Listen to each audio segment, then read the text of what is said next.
এদের জন্য খাবার পাঠাচ্ছে। সেই খাবার সকলের জন্য, খালি ডাক্তারের জন্য নয়, যারা আরজি করের আছে।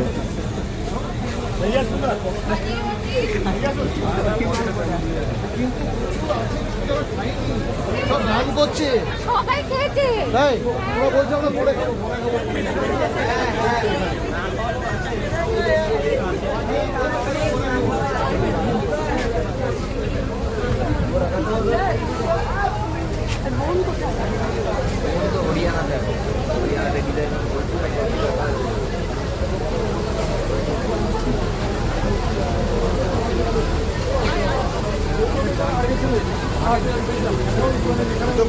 আমি আমাদের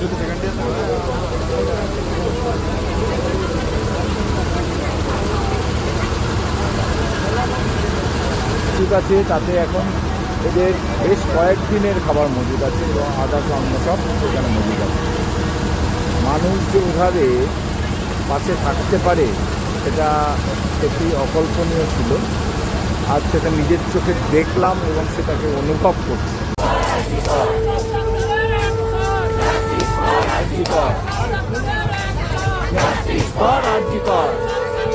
এটা আমাদের রামকৃষ্ণ মিশন অ্যালুমনি থেকে আমরা আজকে এসেছিলাম এবং এই আন্দোলনরত রক্তাক্তের পাশে থাকার জন্য, এবং আমরা সারা রাত আজ এই রক্তাক্তের পাশে আছি।